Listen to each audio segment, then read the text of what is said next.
So my company's been around for 30 years. So we were actually started our marketing communications company before there was the internet. And it kind of blows, I done some college classes and things, and some of the students are like, how did you live back then? It's like, it's like living without electricity, not having the internet. And it was a lot different than it is now. When I worked at a newspaper before I started my own business, and we used to lay out and design ads for the advertisers. And then the salesman would have to take a printout of that ad and drive it over to the client and have him approve the ad, and it's just amazing. Then one day, and we had all of these, I had 30 people in my art department working for me, and we had 10 typesetters, people that typed the copy on these very sophisticated machines. And then the type came out in galley form, and we used to have to paste up ads, and it was really unbelievable. Then one day, someone walked in from Custom Computer Specialist with this little box about this big, the Macintosh Plus. And he showed me how you could lay an ad out on the whole computer, as opposed to having a typesetter type it, someone working a stat camera and it was revolutionary. It completely changed the business. And ultimately what it enabled me to do was start my own business. So when I started my own business in 1992, I was able to buy a Mac computer, a printer, and a scanner, and I was set up in business. Right? It just completely changed everything. The amount of equipment at the newspaper where I worked, it was hundreds of thousands of dollars worth of equipment that was rendered obsolete. Okay, and these are like these moments, like in technology. And then like the next thing was probably for those older people who were in business or at a job before the internet. When the internet came along, and that first experience of like going on the internet, with Netscape or something, it was just mind-blowing, and you have these moments, and then social media comes and Google and iPhones and things. Well, this AI thing, like a ChatGPT, is another one of those moments. It's only been around since November 30th of last year.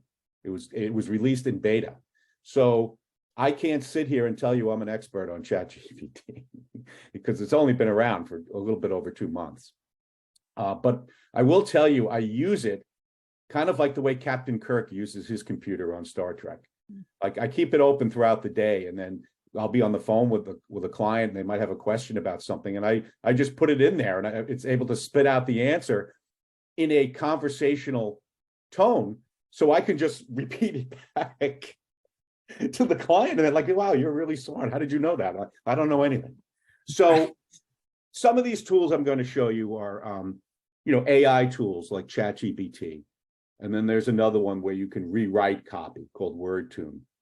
And Dolly is another one where you can create AI generated artwork. These are just tools. They don't get us there where we need to be, but they start. They can help get things started. So for example, if you need some help writing a mission statement, or you need some help writing a tagline for your company, or you need help writing a blog, it can do it, and it can give you choices, and it's pretty good. It's pretty good. As a matter of fact, I think one of the people on the news, they read a report that was completely generated by ChatGPT. They put in the parameters and they just read it, and they said that's not bad.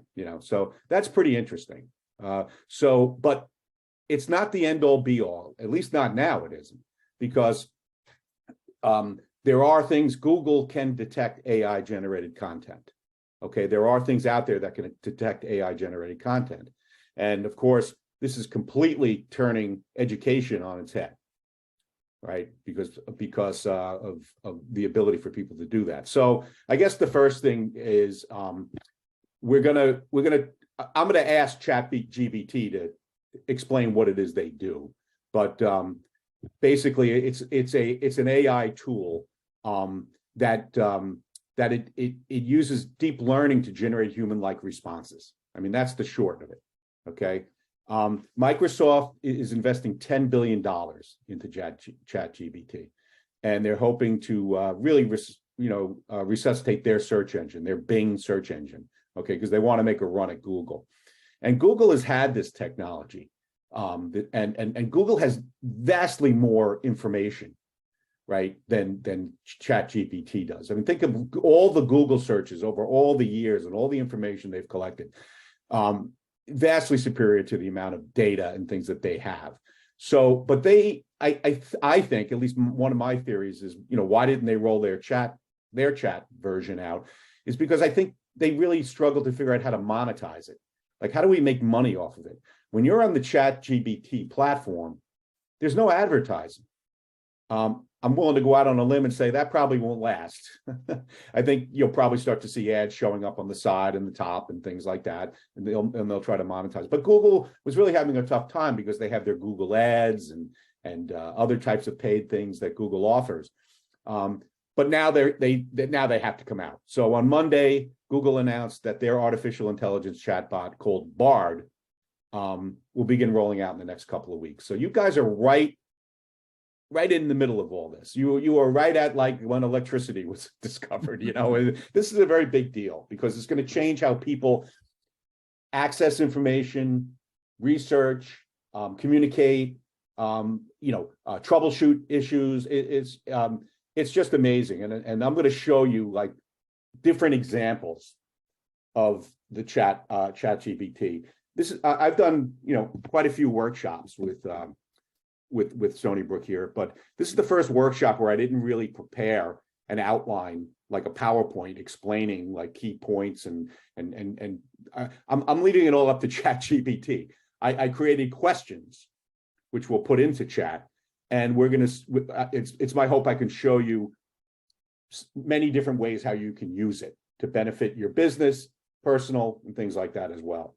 So one thing of note, which I thought was pretty interesting, is a professor at Minnesota University Law School gave ChatGPT the same test that he gave to students. And that test had 95 multiple choice questions and 12 essay questions. And he fed that into ChatGPT. ChatGPT scored a C+ on the test. Wow. Okay, C+. Not bad for never stepping in the classroom, right? But one of the nice things about ChatGPT is when it does present an answer, you can give it a little thumbs up or thumbs down and say, thumbs up, this is very accurate, your answer is accurate, or thumbs down, this is incorrect. So it's a continual learning system. Okay, it continually learns and it refines itself. So the first thing I'm just going to do here, okay, is I'm just going to ask. I'm going to share my screen. That's always good. All right, I'll share my screen. And I'm going to ask ChatGPT. And by the way, this is ChatGPT right here. Okay. So I am going to ask it to write me a welcome message. Can you make it bigger, Henry, or no? It's filled up my screen. You guys don't see the full screen? Well, maybe if I get rid of all the people. Hang on. Is everybody okay with it? Yes. Okay. So down here in the prompt, this is called the prompt, I'm asking ChatGPT to write a welcome message to the attendees of this workshop. Okay. Title of the workshop is Helpful Free Apps for Small Businesses, and my name is Henry. So I click the little go button, and then ChatGPT does his thing.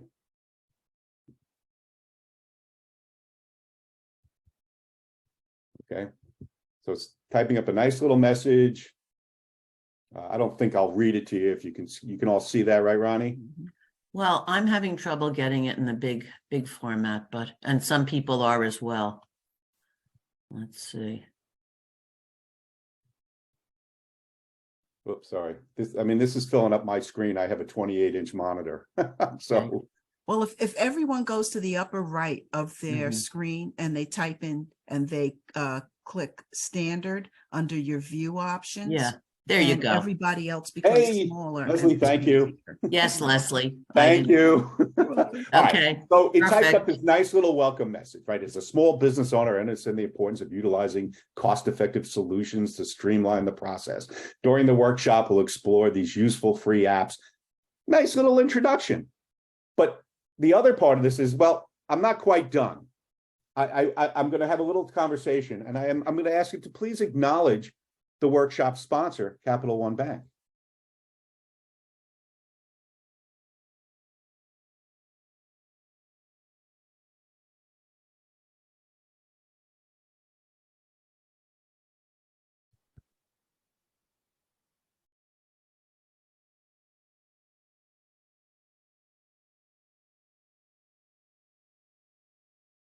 So it's doing its thing.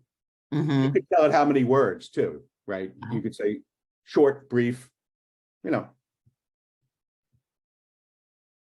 Wow.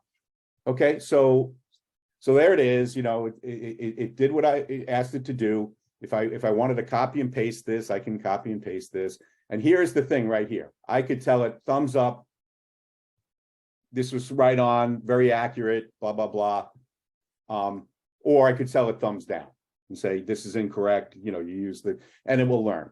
All right. So that's a chat right here. So this is a stream. I asked it to write a message to the attendees.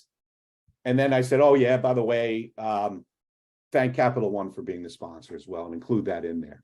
Then I could also say, you know what, I don't like it, rewrite it. Okay. So that's a very basic prompt and chat. Okay. So now we're going to have a little fun. Okay. And I don't know what's going to happen here. And that's the great thing about live TV, right? I mean, we're going to have a little fun. Let's do a new chat. Okay. So down here in the prompt, I'm going to ask it to write a poem in iambic pentameter about my friend Ronnie and how she helps small businesses. That's Shakespearean, right? That's like a Shakespearean term. So I'm going to ask it to write a poem.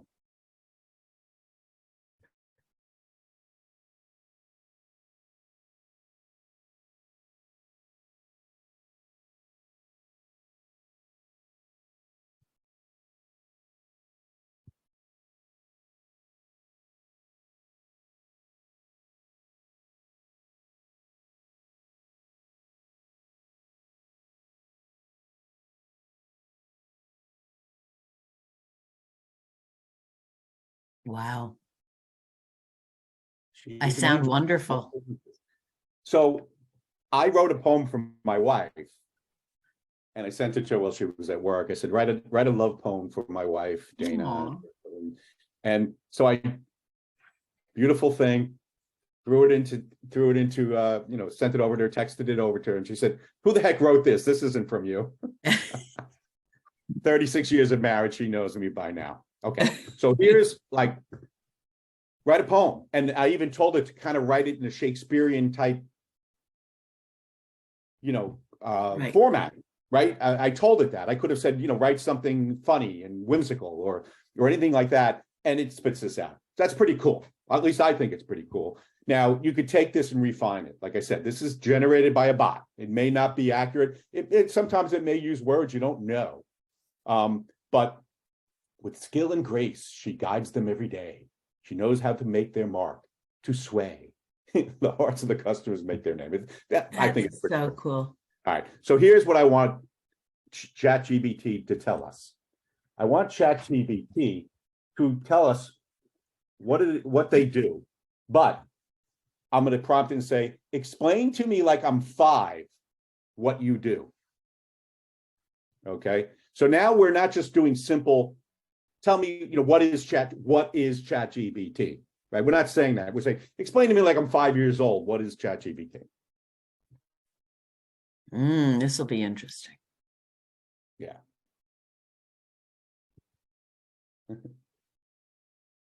So it says, imagine you're playing a game of pretend and you have a big toy box full of toys. That's the kind of what I do, except instead of toys, I have lots of words and information in my brain. People also ask questions and I try to find the best answer for them by looking through my big box of words. I read the question, understand what they're asking, and then pick out the most helpful words to complete an answer. And then they say the answer back to me, then I say it back to them in person, just like how you would play with your toys and make up stories with them. Does that make sense? Well, could you do this and say, could you answer the question in the style of Dr. Seuss? Yeah, sure you could. But I'm going to just ask it, okay, thank you. Can you give me another example? So we're having a dialogue. Like, I don't have to go back in there and put, we're having a conversation. And it's probably the only thing that ever listens to me. All right, so now it's coming up with another sure thing. Say you're hungry and you want to make a sandwich, but you don't know what ingredients you need. You could ask me, and I'll tell you which sandwich. So it's giving a nice little answers to that question.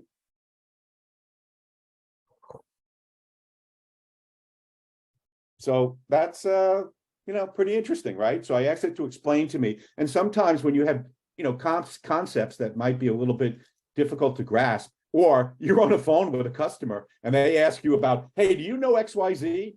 I would be saying, I do, as I say, explain XYZ to me like I'm a 5-year-old. And then it will come up, So it's kind of interesting, that you can have this, you can refine your answers, you could say, no, that's not accurate, try again, or give me another example, or whatever, something like that. So it's very, very powerful. Okay. So we have any questions at this point? Because this is like all brand new. Like, I don't know how many people on the call have ever used it. But like I said, it's only been around for 2 months. Okay. 2 months. And the one thing I'll say to you is the traffic going on to this website, and I put it into the chat, like all the links. There's a fair amount of time you can't get on because of the traffic. It will say you have to wait. We were at capacity and things like that because it's so popular. But what I did is I downloaded something in my Chrome browser, like an app or something, so that I can. Once I downloaded that on, I don't have any questions, any issues. Okay, all right. So everyone's seeing it good now. Someone just asked, did anyone know any readily AI tools? Do you anticipate a spike in social engineering and cyber attacks? Is this a question we should put into ChatGPT? That's a good idea. So the question, I'm just trying to understand that the spike in social engineering cyber attacks, is that as a result of these AI tools? I mean, I'll put it in as is. I don't know if it's what, sometimes it says I can't answer the question. I don't know what's going to come up. So he's saying, I don't have personal opinions, but I can provide some general information on the topic.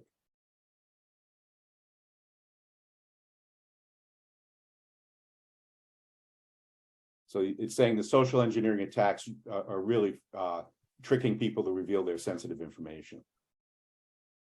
It might be a realistic looking email or message. To counter that, it's important to raise awareness of social engineering tactics and to educate individuals and organizations on how to recognize that.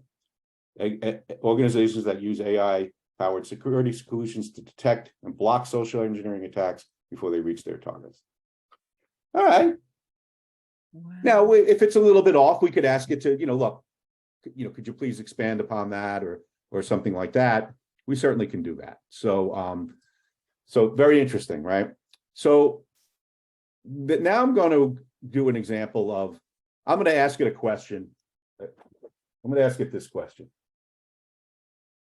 Are you better than Google? Because here's the deal. Google has cornered search for years. The vast majority of all internet searches are done on Google. And Google, well, it's very good. When you go to a Google search page, it's very cluttered, right? There's a lot of information on that page. There's paid ads, there's your map ads that are called local ads, there are organic results, there's sometimes a Google My Business listing, there's all sorts of stuff going on there. And it's a very cluttered environment. And at first, when I started using ChatGPT, I said, this is going to replace Google. And now that I dig into it a little bit more, it's like, I don't think it's going to replace it. I think they'll have to incorporate this technology into search, because sometimes people are just looking for a chiropractor near me, right? And I don't need to get into a long-winded dialogue with ChatGPT about finding a chiropractor near me, okay? So that basic search, that keyword search where people are looking for something, I think will always be a part of it. But I think both Bing and Google will incorporate these chat technology into their search engines. Okay. So I'm going to ask it if it's better than Google. Okay. And it's going to come up with so it kind of tells you Google's a search engine that provides quick access to vast amounts of information, right? That's kind of what I was talking about. It's if you're doing a search, keyword search, it can put it out there. And the differentiation between ChatGPT and like a Google is that ChatGPT can provide information that's not always up to date, because Google kind of scours the web, every, when they crawl through the web, they kind of go through every 8 to 10 weeks, most of these websites. So sometimes their information is not up to date. Sometimes there's a web page that no longer exists on a Google search, or where it's been changed and things like that. Whereas this is more of a real-time thing. Google is better for finding specific pieces of information. ChatGPT is better at generating text based on patterns I've seen. So that's kind of a key distinction there. Interesting. So I'm gonna follow up that prompt with another one and just say, is ChatGPT the future of search?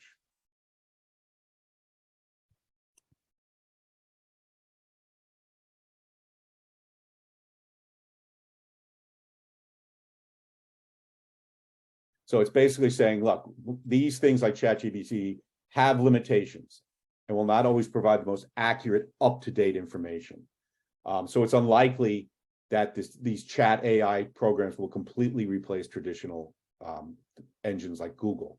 They'll complement them. So that's why I'm saying Bing is already incorporating ChatGPT into their search engine. Okay, that's going to be coming out any day now. Okay, Google will get there.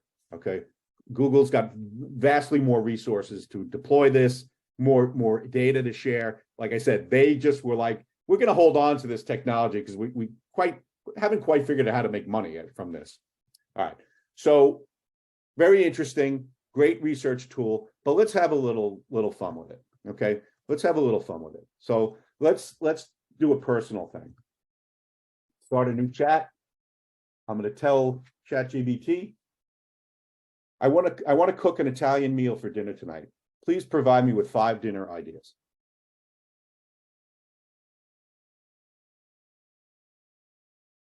Okay, so it's thinking. And once again, sometimes like when you get this slow response, it could be the traffic on the site and things like that. So what I did is, there it goes. All right, here are 5 dinner ideas. That sounds good. A little too complicated for me to make. So it's going to spit out 5 ideas, 10 ideas, 2 ideas. Give me another idea. Okay. So now it's okay. Seafood risotto. That sounds good. Okay. So there it is. Thank you. I will enjoy my dinner. But now, okay, interesting. Thank you. Give me the recipe for number 2.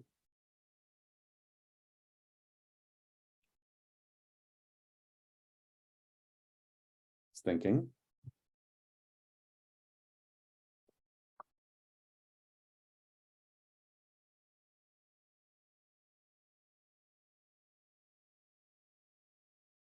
There it goes. And it keeps track of everything that you've found, that you've looked for on the left. Yeah, so my chats are all here on the side. I can clear them. You can clear What them. I did is because of the threat of it being down while we were doing this workshop, I did all these prompts ahead of time and saved them. So if it stopped right now because of traffic, I would just go to the same one I did last night as a backup. But here it is. Here are your ingredients. Here's the instructions. Now, what would be interesting, and I don't know the answer to this.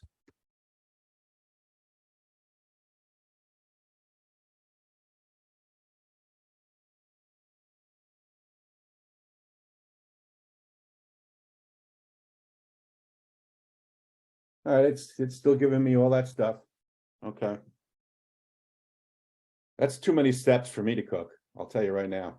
It's got to be about 3. Open the can, dump it in the pan, and turn it on. That would be it. All right. All right, so there it is. Beautiful. Thanks. A 1/6 of a serving of a 9x13 dish is 400 calories. I got to tell you, a 1/6 of a serving, I usually probably at least have a 1/4 of a serving. Maybe half. So, but there you go. All right. So now let's get into a little bit more little bit more things like with business. Okay. So let's go in and one of the things you can tell it to do to help it to get a better answer is you can tell it to pretend they're an expert. So for example, I'm telling you, pretend you're an expert, pretend you're a small business advisor. I'm thinking of starting my own business. And what are the 3 most important things I need to know? There it is. So there's my backup because it's right now it's busy. So what it does is it provides me, some outlines of the three things I, really need to focus on when starting my own business. Develop a solid business plan, understand your market and customers, right? So that's another part of this free apps that I like to use. For number 2 here, understanding your marketing customers. You need to know who your customer is, okay, before you can even figure out how you're going to try to reach them. So there are tools. For example, one of the tools here, we have HubSpot has a free buyer persona builder where you can put in the information about your products and about the information and about your target audience and build a persona. So you understand, I'm trying to reach people, 18 to 25 years old. Well, you know what? You probably shouldn't be on Facebook. You should probably be on TikTok, right? So building these personas and then even, understanding your market.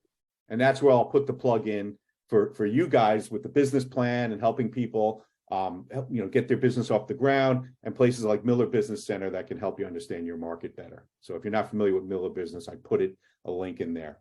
And of course, manage your finances, right? Yeah, that's always good, right? I love when experts say the number one reason why businesses fail is they're undercapitalized. They don't have enough money. It's like kind of saying the number one reason why people drown is because of water. It's Right. All right. So let's hope they're back, but if not, we'll just go in. All right.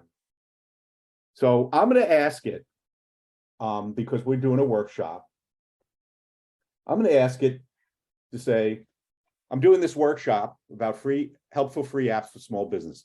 Pretend that you are helping me plan this workshop. Pretend you are planning to help me. Provide 5 examples of free websites or apps that small business can use to save time and money, right? That came from your description of the workshop. Okay, so we're back in. Okay, so here it is. So it's giving me some of the things they think are good examples. Okay, I think a lot of people are probably using Google Drive, right? Google Sheets, Google Docs, that's all good. I have not heard of this project management tool, Asana. Oh, I have heard of it. I don't use it, but I use Trello. Yeah. Canva, very popular on it. We've talked about that. Very popular for people that need help with design. And Hootsuite is how you can manage your social media platform, all your social media channels from one platform. So you can schedule your posts to say, go into LinkedIn, go into Twitter, go into Facebook, and it could do all those things. All right. So they gave me a few nice examples there. And it's like, all right, come on, man. I'm going to say, come on, everyone knows about Zoom. Replace it with something else. Oh. Okay, here's a replacement for Zoom. Slack. So I use Slack. I don't know if people are familiar with Slack. Slack is a free tool that I use as secure internal chat with my team. We can, because I work remotely. My whole staff has been working remotely now for almost 3 years. We communicate using Slack, and Slack is like a chat, and I can see when my team are on. There's a little green light when they're on, and we exchange information, we share information, we communicate that way using Slack. We can even do video conferencing with Slack. Okay, we can just click a little button. It's called a huddle. You just click it and huddle. All right, so it recommended Slack. I use Slack. I use Hootsuite. I certainly use the Google Workspace. I use Trello instead of Asana. I find Trello is very easy, and if we have time, I'll show that to you. So here it is. It's like, great. So I told it what I was looking for. I was very specific, right? I gave it very specific prompts, and explained to them. And this is the answer I got. I also want to give you some other things that you can use for a small business. And one of the things that we want to talk about is understanding your audience, right? And understanding if you own a business and you're trying to promote your business, let's say you're trying to, promote your business in Nassau County. I'm going to tell ChatGPT, I want you to act as a media analyst. I want to know demographic and psychographic information about homeowners in Nassau County. Okay, so now I'm kind of doing marketing research, right? It's a marketing research tool. And once again, it's pretty basic stuff, but it starts to give you an idea. So it's saying I don't have real-time data. Okay, but it is giving me stuff. It could be pulling it from the census. And that's what it is. There it is, census. Okay, so it's giving us information. Okay, median age 41 years old. That's important to know, right? If you're trying to like advertise in Nassau County, okay, then you have your breakdown. Majority residents are white, followed by African Americans and Hispanic, and then in income, it starts to go into middle and upper income, highly educated population. But it doesn't tell you where it's pulling the information from. Like it doesn't list. We could try asking it. Okay. Well, I I'm don't sure. know. I don't know. I don't know if what.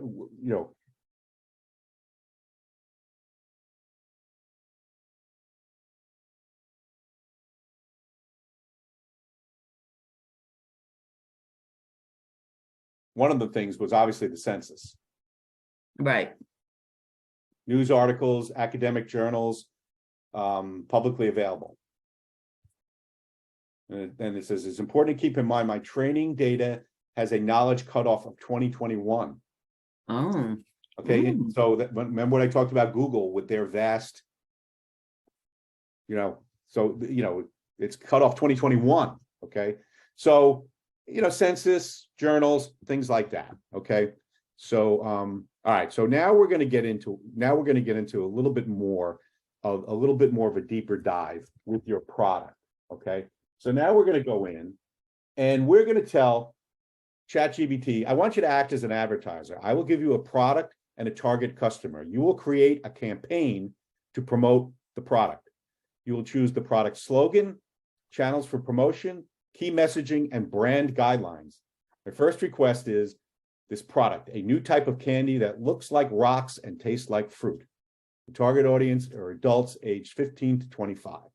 So I provided it with the information, and now I'm going to ask it to kind of come up with a marketing plan for me.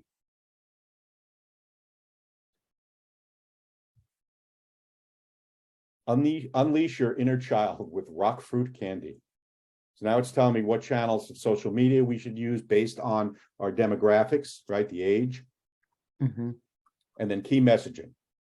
It's fun and a unique way to enjoy a sweet treat. It looks like rocks, but tastes like your favorite fruit flavors. Perfect for young adults. So then the brand guidelines is saying use bright and bold colors and reflect the fun and playful nature of the product. Use playful imagery. Use a bold sans serif font. Okay, use social media influencers. Okay, so now it's giving us a sample social media post, right? Which is kind of cool, and a hashtag: unleash your inner child. So that's pretty cool. I think that's pretty cool. I do this for a living, so it's like, I don't want it to replace me, but it's a useful tool. Okay, and for people that are starting their own business and maybe have a very limited budget, and they need to do a lot of this kind of work themselves to grow their business, then this is a useful tool. Okay, and let me just show you another capability of it, and then we're gonna start going into other things. So I have a script. It's a Google Analytics tracking code that goes on a website, and it's not working. For some reason, it doesn't work. So I can go in and tell it, you're an expert in Google Analytics. What is wrong with this script? Now, what I did is I took something out of this script. So I know it's wrong, right? And I know what's wrong with it because I took it out, but I want to see if ChatGPT can figure it out.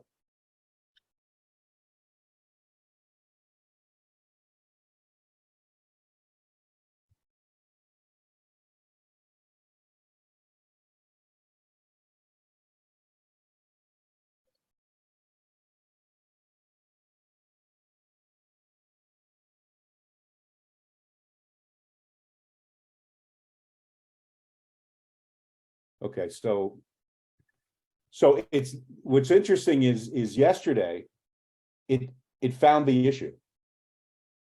Okay. So yesterday when I asked it, it found the issue. This time it didn't. All right. So that's a cautionary thing. Did you use the same words? Same exact thing. I copied and pasted. So here it is. It says the script is missing the tracking code. Okay. Very helpful. But then it also gives me the tracking code. It provides me with the code. Okay. So I can copy this code and put it in there. Okay. I had an issue. Let me find this here. I had an issue with a client needed something done for a shopping cart. Okay. And they wanted to add in a processing fee on their checkout because they wanted to, like every order online, they wanted the 2.5% processing fee added to the total. So they said, can you put that in our shopping cart? And I'm like, of course we can. Well, I had no idea how to do it. So I put it into ChatGPT and I said, how can I add a processing fee to a WooCommerce checkout? And here it is. It gives me the stuff. And then it gave me the code. Okay. It gives me the code. I copied this code. I sent it over to my programmer. And I said, can you follow the instructions in this chat and just do what it says? He goes, well, how do you know it's going to work? I said, I don't. I want you to, let's see if it works. He put this code in the site. It worked. Wow. So that was a huge time saver, right? It literally took me a couple of minutes to get this and say, how do I do this? I don't know how to do this. Can you help me with this? So that was enormously thing. All right, so here we go. We're gonna write a blog now, and then we're gonna rewrite it using another app, and we're gonna use a keyword research tool. So the first thing we're gonna do is we're gonna go, and I use a tool called Ubersuggest. And there's a free and a paid version of Ubersuggest, and you can sign up for an account, and then you can use their extension in Chrome. So when you search for keywords, like for me, I have a solar customer. So I did solar energy for my home. Okay, searched, and you get all these coming up, and this happens to be my client right there, number one. That's always good. But it gives me keyword suggestions. I want to write a blog post for my solar energy company client. Okay, that focuses on keywords. Okay, because when you're anytime you're doing any sort of content marketing, so that your stuff comes up on search engines, you must focus on keywords and not just a keyword like solar. You have to focus on what's called long tail keywords. And it's very important to do research and understand what your long tail keywords are. Okay, and not only what they are, is how often are they used. So we have a free extension that you can add to Chrome. You just have to sign up for Ubersuggest, okay? And here's Ubersuggest. I put the link in there, and I put in some of my keywords, and then it gives me other ideas for keywords that I can use. And here's the volume. Here's the number of searches in a month. 40,000 searches for solar panels for the home. Wow, okay? Wow, that's and it's very, and then here is the search file. So obviously we want to use keywords that there's a significant search volume that goes with it, right? We don't want to use a keyword that's getting, 10 searches a month, So we use this tool, Ubersuggest, and we can put in other keywords and different things up in here, and it will run a report on us. And what it will do is it can show you some different things. It can show you more of the search result things and do a deeper dive.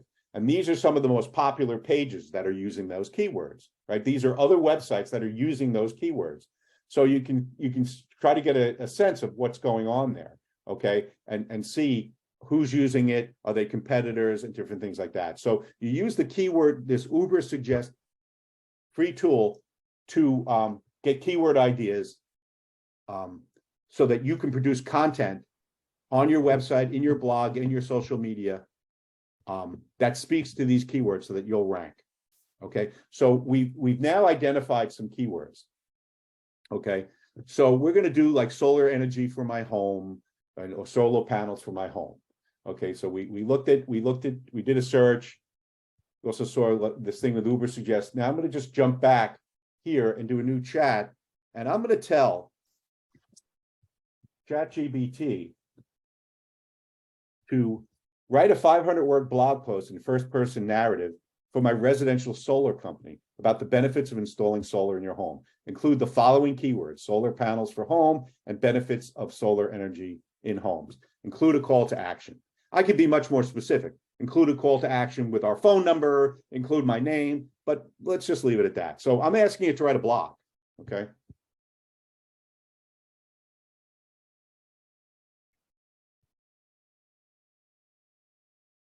So obviously we'd have to edit it. We're not going to start a blog with saying, hello, my name is ChatGPT, you know. So that's the important thing, is you just don't copy and paste this stuff and drop it into a blog. You got to read it, and you might have to change some words and things. But what it's doing is now it's adding the benefits. And what Google wants, I asked it to write a 500-word, okay? Google wants a lot of words on a page for you to rank for search engine optimization, okay? If you said 200 words or it's 100 words, it's not enough words for Google to really index it and have you rank organically. Now, the challenge of it is you know, you don't want web pages on your website that have all words. You know, people might skip over it. So that's why it's important to maybe have a summary up at the top, but Google will read all of this stuff, right? So it's putting in the keywords that we need, okay? Energy efficient homes, right? Solar panels, right? Installing solar panels, you know, solar energy in homes. These are long tail keywords, all right? These are what people will search for, right? Solar energy for my home, right? That's what someone will search for. All right, so then it just came up with a call to action. Don't wait any longer to start enjoying the benefits of solar energy in your home. Contact us today and schedule a free consultation. All right, so it generated this. Now what we're gonna do is we're gonna take this, we're gonna copy this, and then we're gonna go to another app. And this app is called WordTune, okay? Free version, paid version. Free version is a limited number of edits. So I pasted the copy in here, and I can tell it to rewrite it. Okay, but once again, this is AI technology, not very different. But let's say you had an article that you found an article from a competitor that was relevant to your keywords. You know, you could copy it in here and have it rewrite it. Sorry about that. You could have it copy in here and rewrite it, and you can tell it, you know, rewrite it in casual or formal. So what it's doing is kind of line by line, it's saying, right, here's some options to rewrite this one. So it's like, okay, let's use this one. So we click it, we put it in, and then, you know, you can look at other things and you can change it, change the words, and go through it and change and have it, the AI change a lot of these things and change the content of this thing. You could highlight a sentence, right? Okay, and you can ask it to rewrite it. So now what it's going to do, it's going to go in and rewrite that sentence. So this tool is really, really powerful in allowing you to take maybe existing content that maybe is out there on another website or something you created in chat and rewrite it and change it. Because search engines can pick up duplicate content. If you copy something from a competitor's site and put it in your own, you're going to be penalized because Google sees, oh, the competitor had it 6 months before you did, and you got the exact same thing verbatim. We're penalizing you in search. So it's very important you can use a tool like this to change things up. Once again, it's always best that after you do this and you bring it into Microsoft Word, you change it up a little bit more as with your own writing, maybe make it a little bit more human. So this is a very, very powerful tool. You can shorten the copy. You can make it, instead of casual, you can make it formal, different things like that. So you can change it up, and then what you can do is just copy it, or and then bring it into Word. You just need to tell it what you want to do. So I'm going to tell Dolly, that's a combination of Salvatore Dali and Wally. Wally is some sort of robot or something. I don't know. Wall-E. Yeah, it's a takeoff on that, but it's, yeah.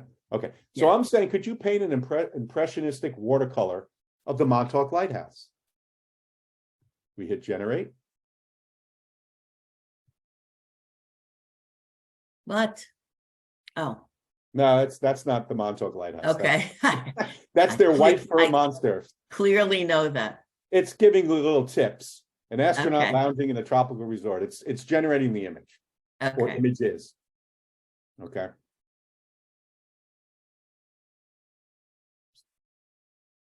Still quicker than painting it yourself, I will say, even though it's taking a minute. Okay. Just finishing up. Ooh. Yeah, see? Tell it to paint like Matisse.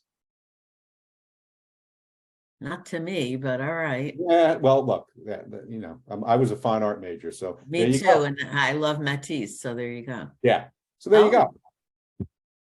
Okay. this. You know, if you're doing a little blog post about the Montauk Lighthouse and, you know, you need to get out of, you know, you just need to get a quick fix on something. Not the worst thing in the world. You know, Amazing. like I did Charleston, because I have a place down in Charleston. So I asked it to do some of Charleston, of the city of Charleston, and they have a famous pineapple fountain in Charleston. So I asked it to do that. It didn't do too good of a job for that. It's not very accurate. It tried its best, but they didn't pick up on it. So you can go in here and put those, you know, put in those parameters, like I said, impressionistic oil painting of the pineapple fountain in Charleston, generate.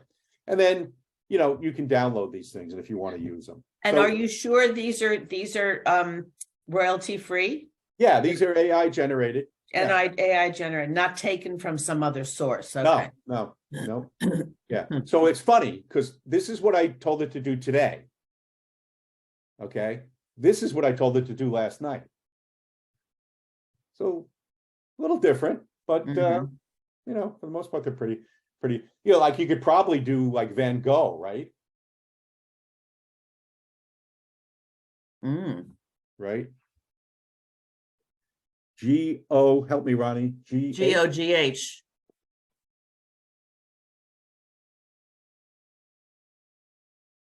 Oh. So it's a pretty interesting AI tool. So these tools are out there. Look, do you want to like use this on all the pages of your website or anything? No, you don't. You know, but it's just a neat little tool that you can generate things. You can probably do pen and ink. You could put line drawings and different things like that. You could be a little bit more specific and generate things like that Wow. as well. So that's ugly. Yeah. You know, if you're doing like a blog post and it's kind of a whimsical thing, you know, asking it to generate an image like that, you know, not that bad. Now, what's kind of interesting is that they're all square. I don't know if you could say do a panoramic or, you know, something like that, but, you know, it takes time to create a Van Gogh, you know, so just give it a minute. Wow. What about, can you upload photographs and have them change the photo? Yes, Oh. upload. I don't know if I have a photo here. Okay, so be respectful, don't upload photos without people's consent. Okay, so my client who's on this meeting will recognize the stock photo that we used on a blog post. So generate variations. I've never done this before. So this is a stock Adobe stock image that we have licensed, and now it's going to do its thing. Okay.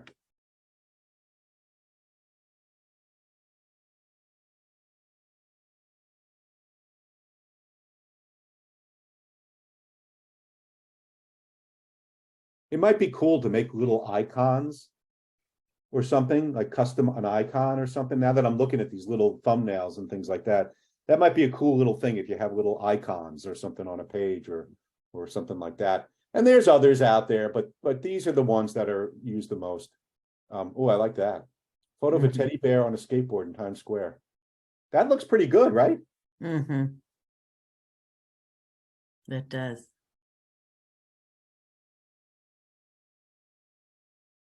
It's taking a little while here.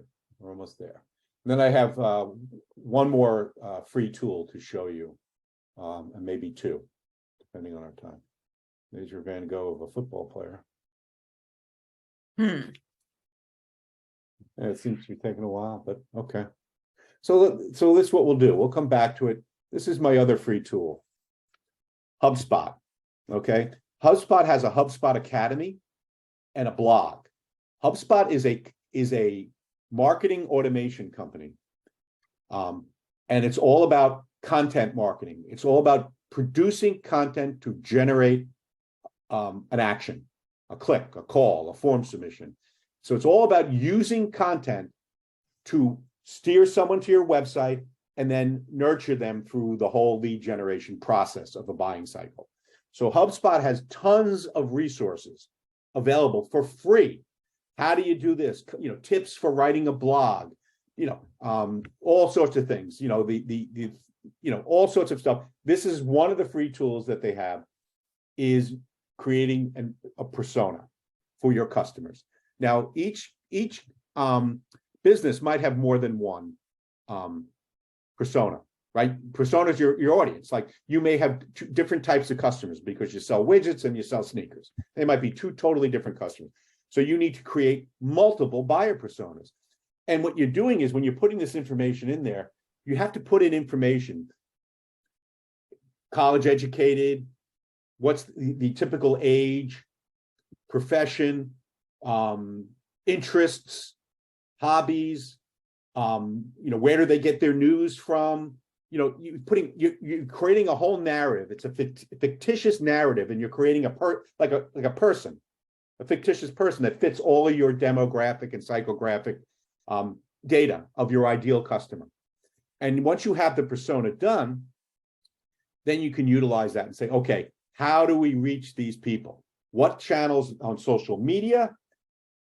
Paid. For example, I do a lot of targeting, what's called addressable geofencing, and I do Hulu. I do advertising on Hulu TV.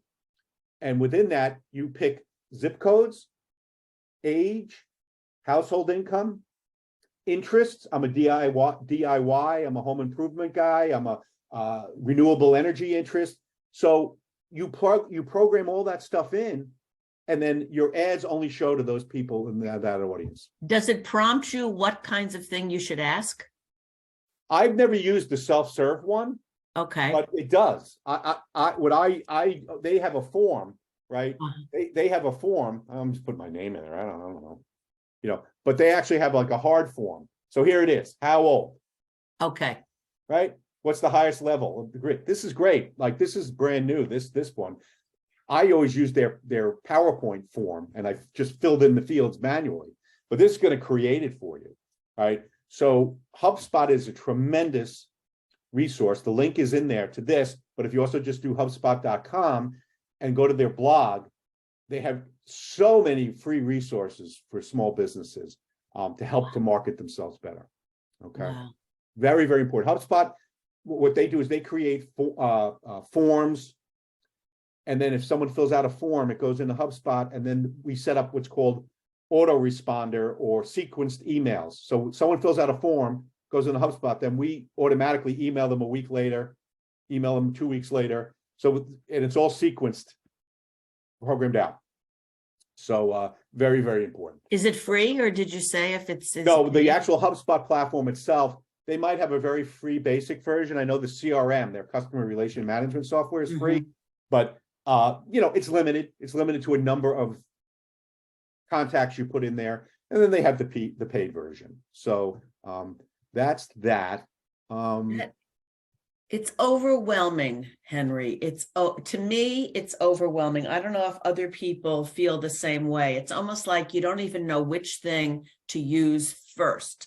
If you were going to use these tools, you know, I mean, like I said earlier, or you said, Google, the business page is the very first thing you should familiarize yourself with.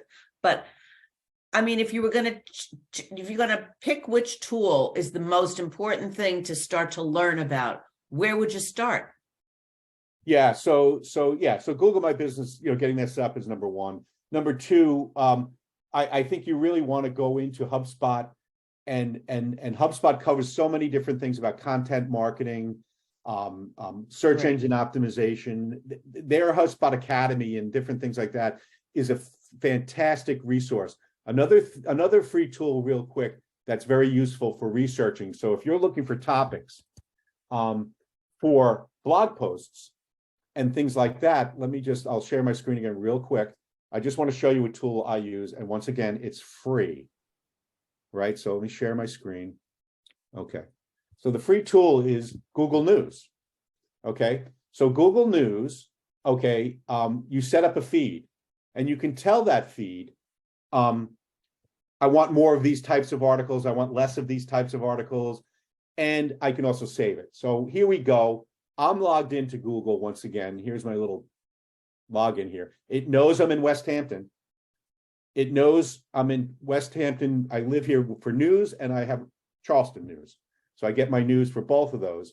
Okay. Then I have what I follow. So I'm a Met fan. I follow any Met article comes into my feed. Anything that has to do with Google, marketing, advertising, and then I have very specific things I follow down here. And these all go into a feed, and I can go in and look at the feed. So for example, I can go into my search engine optimization feed, and here are any articles that have to do with those keywords. So if I want to write an article from my website, because I do search engine optimization, and I want to write a blog, what I could do is say, okay, let me review these. Oh, okay, this is a good article. This is great. Let me save that. Let me just save that article. I'm not going to read it right now. Let's just save it. Okay, save it for later. Okay. Oh, here's another one. I do WordPress websites. Great article. I'll read it later. Okay. Then what I can do is I can go in and find my saved, my saved stories and things like that. And look at all my saved different things. Where? Yeah. Okay. Hold on a second here. Save stories. Sorry. So here they are. These are everything I tagged that I wanted to read. Okay. And if you notice, there's a lot of ChatGPT things in here because I told it, give me any article about ChatGPT because I'm doing a workshop at ChatGPT. So it puts all of this stuff into my feed. Okay. Then what I could do is say, okay, when I have a chance, I'll go down and look. Here's an article, as I said, anything with Charleston I want to know about. Here's the 6 biggest problems with ChatGPT. Okay. There it is. So, here's the article. I could say, okay, that's pretty cool. Let's take the article. Let's just say that's the article. Okay, and I can go over here and I can tell ChatGPT, rewrite this article. Amazing. And then, boom. Or I could have used that other word one, and it's going to revise this article. Amazing. So I use the Google News as a source of ideas, right? Content ideas, right? Then, of course, you've got to be very careful. You're copying someone else's work, so you need to make it your own. So one of the things you always want to do is add insight into this article. So I could tell ChatGPT, add this insight that I'll provide it. You need to make it your own. Add a quote. Ronnie Rosen of the SBDC said, ChatGPT is an excellent tool. Like, make it your own. So here it is. It gave me the revised article, right? So it changed it up, and but I use that for ideas. Okay, here's my feed. Here they all are, like all of them. And then if I say, all right, I've already read that, I don't need it anymore. I can unmark it and things like that. But anything that's of interest of me, professional and personal, comes in here. And I can use that as a source of ideas, content curation. Someone else's came out, or if it's like a Forbes thing, I may reference the article and say there was an interesting article in Digiday about blah, blah, blah, and then kind of rephrase things up and reference the article, put a hyperlink to the article. It's always good to have links within your articles. Okay, links outbound and links to other pages of your website. So very, very important. End of speech. That's all I have to say. I mean, I'm no expert on this stuff, but I have an inquisitive mind and or what I call a beginner's mind. Okay, I'm not an expert on anything. I'm a beginner. So I always ask myself, what if? What if I could use ChatGPT to help organize ideas and communication? What if I can use it for research? What if I can use Dolly to generate a thumbnail image? Like, what if? That's the driving force. Like, we are not experts. If you keep trying to replicate what you've done in the past, you're gonna miss the boat.